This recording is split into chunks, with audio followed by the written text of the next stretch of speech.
another episode of the Metal Voice. Jim, Yes, this sir. week, one of our favorites, new album, Iced Earth and Dystopia. Dystopia.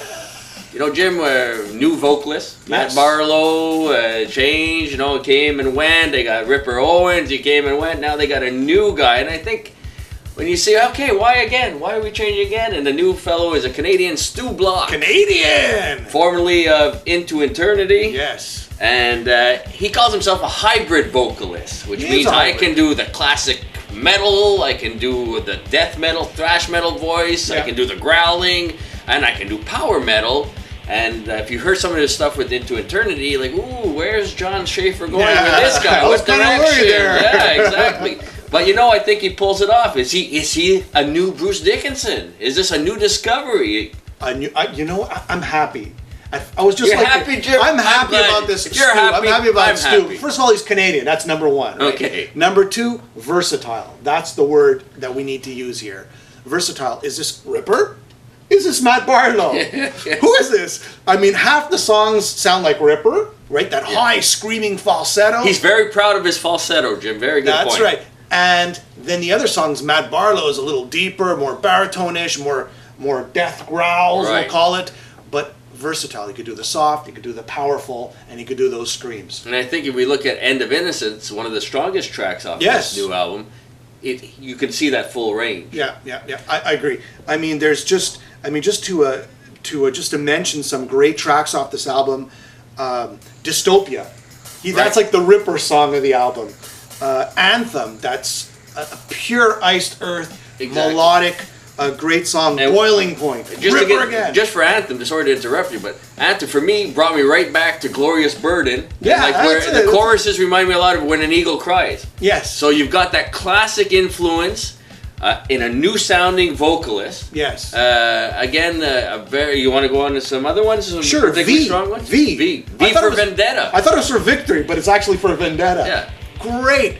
That's another pure Iced Earth song, very Matt Barlow-ish period. Then you have Days of Rage. Days of Rage, which is more the Ripper Owens style, and End of Innocence that you seem to love. It's actually Stu who wrote that song, or at least the lyrics for that, about his grandmother's passing. Oh, yeah. Actually, that's the first song on the album, or that's probably one of the only songs where we actually hear Stu's tone. Stu as the vocalist. May the real Stu Block please step onto the plate. And that was Stu's sound. But I love it that I was really scared that this was the end of Iced Earth. Really? I really was. I was scared. I couldn't sleep at night. I was like this. I couldn't sleep at night. But John, you did it again. You pulled it off. I would say 8.8, 9 out of 10 on this album. And also, I'd like to just go back and thank John. I mean, their first release at Iced Earth was in '91. Yes.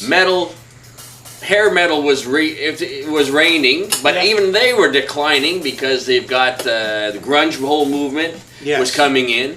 And throughout the 90s, metal was probably at its lowest point. Yeah. But guys like John Schaefer and Iced Earth, other bands like Freedom Call, Hammerfall, they were there carrying the torch. They carried them through to a very solid and very loyal fan base to today. Again, Jim, this album compared to maybe the last two that finished off the Something Wicked trilogy, I mean, you've got Framing Armageddon and Crucible of Man. They were busy albums. There's a lot happening there. Yes. Maybe a little too much. There was a very grand concept.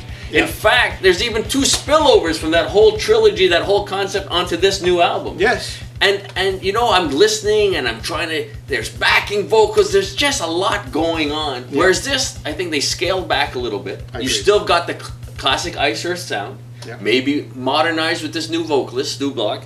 Then you've got the big choruses, sing-along choruses, provocative and thoughtful lyrics. So you've got all the main staples of Iced Earth throughout their catalog. Yeah. But it's a little bit more scaled back and a little bit more like my favorite digest. album, my favorite album, Glorious Burden, where you can take each song apart and it stands on its own. It's not there. Yes, it's a little bit conceptual because of the whole dystopia theme, but it's not as busy. You know what I mean? And I think that's one of the strengths of this album. By scaling back a bit, makes it all that much more. But again, if you like Iced Earth, this is for you. Absolutely. I mean, it's a consistent Iced Earth album.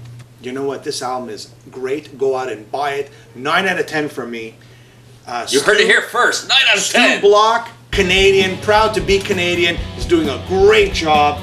John, you're doing a fabulous job. I was kind of scared there for a second, but I feel better now. I can sleep better at night. Everything's good.